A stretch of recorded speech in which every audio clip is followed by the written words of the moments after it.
வணக்கம் வணக்கம் மேடம் வணக்கம். நம்ம பாடநூல்ல தமிழ் பாடநூல்ல அமைந்த பாடநூல் கவிதைகள்ல பாரதியார் கவிதைகளை பத்தி தான் இப்ப நாம பார்க்க போறோம். இது நம்முடைய தேர்வுக்கு எல்லா விதமான அரசாங்க தேர்வுகளுக்கெல்லாம் பயனுள்ளதா இருக்கும். பள்ளிகள்ல படிக்கக்கூடிய மாணவர்கள் அத்தனை பேருக்கும் பயனுள்ளதாக இருக்கும். மதிசூடி தமிழ் இலக்கணத்துல இன்னைக்கு நாம பார்க்கக்கூடிய பகுதி தான் இது. இதுல பாரதியார் என்ன சொல்கிறார் அப்படிங்கிற பாடலை நான் முதல்ல படிச்சிடுறேன். அதுக்கப்புறம் அதுக்கான விளக்கத்தை உங்களுக்கு நான் கொடுக்குறேன். வாழ்க நிரந்தரம், வாழ்க தமிழ் மொழி, வாழிய வாழியவே. வானம் அளந்தது அனைத்து மளந்திடும் வன்மொழி வாழியவே. ஏழ்கடல் வைப்பிலும் தன்மனம் வீசி இசை கொண்டு வாழியவே. எங்கள் தமிழ் மொழி, எங்கள் தமிழ் மொழி என்றென்றும் வாழியவே. சூழ்கலி நீங்க தமிழ்மொழி ஓங்க துலங்குக வையகமே.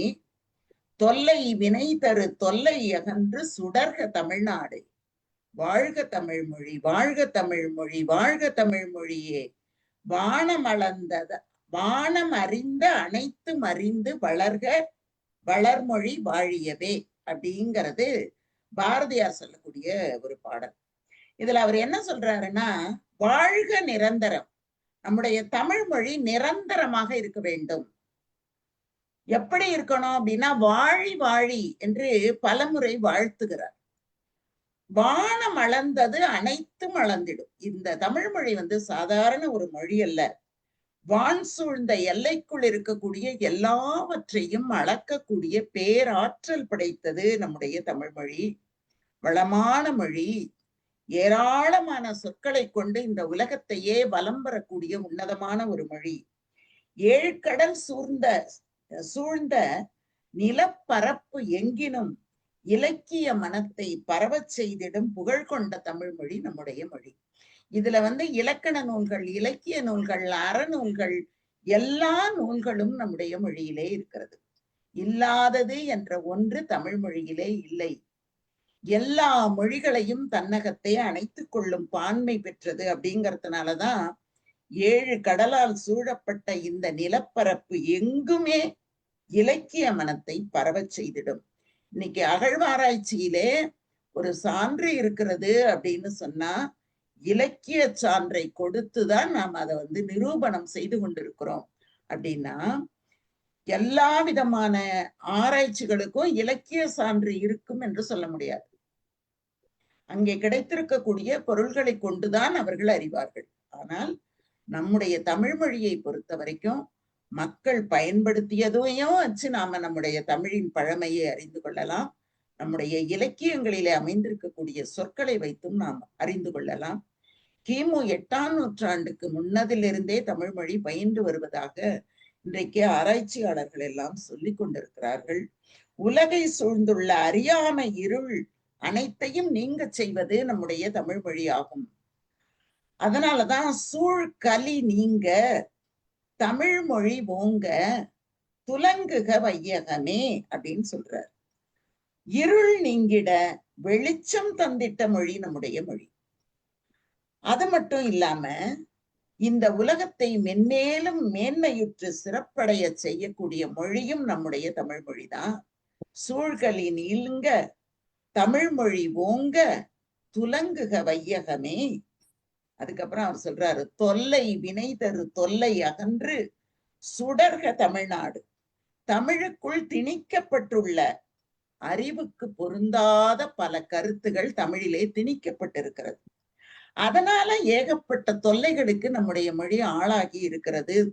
தொல்லை வினை தரு தொல்லை, அந்த தொல்லையெல்லாம் அகன்று நம்முடைய தமிழ்நாடு சுடர்க மேன்மேலும் ஒளி பெருகட்டும் அப்படின்னு சொல்றார். அதுக்கப்புறம் வாழ்க தமிழ் மொழி, வாழ்க தமிழ் மொழி, வாழ்க தமிழ் மொழியே என்று ஒரு ஏகாரம் கொடுக்கிறார். தமிழ் மொழிதான் அது மிக தொன்மையான மொழி, வளமையான மொழி, தொல்லைகளுக்கு உள்ளான ஒரு மொழி. அந்த மொழி மேன்மேலும் செழித்து வளரட்டும் என்று பாரதியார் தமிழ் மொழியை வாழ்த்திய காலம் 20ஆம் நூற்றாண்டின் முதல் காலத்திலேயே அப்படின்னு சொன்னா, இன்றைக்கும் நாம் நம்முடைய தமிழை காப்பாற்றக்கூடிய ஒரு நிலையிலே தான் இருக்கிறோம் அப்படின்னு நாம நினைக்கும் போது கொஞ்சம் வருத்தப்பட வேண்டியதாக இருந்தாலும் அந்த பொறுப்பும் கடமையும் தமிழர்களாக நமக்கு உண்டு அப்படிங்கிறத நாம் அறிந்து கொள்ள வேண்டும். அதுக்கப்புறம் அவரு பாடல்லையே அந்தாதி பாடல் அப்படிங்கிற ஒரு பாடலை சொல்றார். அந்தாதி இருக்காங்க. ஆமா சார், அது பாடல் அந்தாதி இருக்காங்களா?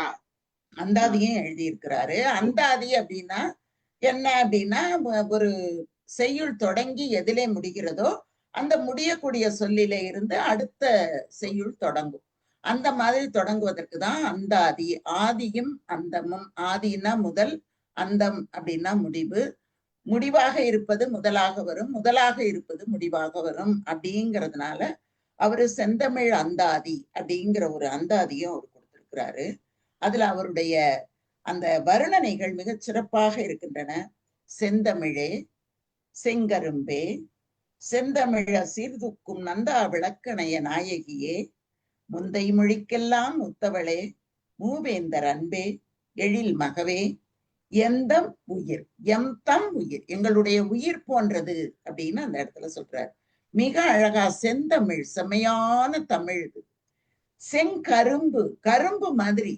இத நீங்க என்ன கசக்குனாலும் அந்த இனிப்பு அது கொடுத்துக்கிட்டே இருக்கும் அந்த மொழி. சில மொழிகளை அப்படி கசக்கும் போது பொருள் எல்லாம் மாறி போயிடும். ஆனா நம்முடைய தமிழ் மொழி கரும்பு மாதிரி கடிக்க கடிக்க இனிக்கும். பிறரை திட்டும் போது கூட இனிக்கக்கூடிய மொழி நம்முடைய தமிழ் மொழி. அதனாலதான் அந்த திட்டுறத கூட மற்றவர்கள் விரும்பி கேட்டு இருக்கிறார்கள் அப்படிங்கிறத பழைய பாடல்கள்ல நம்மளால நிறைய தெரிந்து கொள்ள முடியும். காலமேக புலவர் நிறைய திட்டிருப்பார். அந்த பாடல்லாம் இன்றைக்கும் இனிமையுடையதாக கருதப்படுகிறது. செந்தமிழ சீர்தூக்கும் நந்தா விளக்கணைய நாயகி. நம்முடைய தமிழர்கள் தூக்கி கொண்டிருக்கிறார்கள் நந்தா விளக்கு, அணையாத விளக்கு மாதிரி இருக்கக்கூடிய, இன்னும் கூட தொடர்ந்து எரிந்து கொண்டே இருக்கக்கூடிய விளக்கு அணைய நாயகிய, விளக்கு போன்ற என் தலைவி. முந்தை மொழிக்கெல்லாம் மூத்தவளே. திராவிட மொழி குடும்பம் அப்படின்னு ஒரு குடும்பமே சொல்கிறார்கள். அந்த குடும்பத்திலே மிக மிக மூத்தவளாக இருக்கக்கூடியவள் நம்முடைய தமிழ் மொழி. அதனாலேதான் மூத்தவள். மூவேந்தர் அன்பே, மூன்று வேந்தர்கள் சேர சோழ பாண்டியர்களினுடைய அன்புக்கு உரியவளாக இருந்த காரணத்தினால் அவர்கள் தமிழை அப்படி வளர்த்தார்கள். எழில் மகவு, அவள் மூத்தவளாக இருந்தாலும் அழகான மகளாகவும் இருக்கிறாள். எங்களினுடைய அழகான மகள். மகள் மட்டும்தானா அப்படின்னா எங்கள் உயிரே அவள்தான். இப்படி மொழியை உயிராக கருதியது அப்படின்னு பார்த்தோமேனால் உலகத்துல எந்த மொழியையும் இந்த அளவுக்கு உயிராகவோ இல்ல தாயாகவோ மகளாகவோ நம்முடைய உயிரோடு கலந்த ஒன்றாக கருதிய மாதிரி நிறைய பாடல்கள் நமக்கு கிடைக்கல. அறிஞர்களினுடைய பேச்சுல இருந்தும் அது நமக்கு கிடைக்கல. இதுலதான் நமக்கு கிடைச்சிருக்கு. அது மட்டும் இல்லாம இன்னொரு அந்த உயிர்ங்கிறதுல இருந்து தொடங்கி அடுத்த பாடல் சொல்றாரு. உயிரும் நீ, மெய்யும் நீ, ஓங்கும் அறமாம் பயிரும் நீ, இன்பம் நீ, அன்பு தருவும் நீ, வீரம் நீ, காதல் நீ, ஈசன் அடிக்கு நல் ஆரம் நீ, யாவும் நீயே. வரிசையா சொல்லிக்கொண்டே வர்றவரு எல்லாமே நீதான் அப்படின்னு அப்படியே சரணாகதி அடைந்தது மாதிரி அந்த கடைசி வரியை அவர் கொடுக்கிறார். உயிராக இருப்பவள் நீ, உடம்பாக இருப்பவளும் நீதான். அப்ப உயிரும் நீதான், என் உடம்பும் நீதான், ஓங்கும் அறமும் நீதான், பயிரும் நீதான்.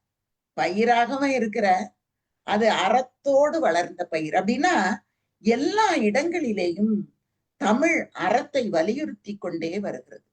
அதனாலதான் அறமாம் பயிரும் நீ அப்படின்னு சொல்றாரு. எனக்கு இந்த உணவு தரக்கூடிய அந்த பயிர்கள் எல்லாமே நீதான், நான் உயிரோட இருக்கிறதே நீ உன்னாலதான் அப்படின்னு அவர் சொல்றாரு. அதுக்கப்புறம் அன்பு இன்பம் நீ, எனக்கு இன்பம் தரக்கூடியவளாக இருக்கிறாய்.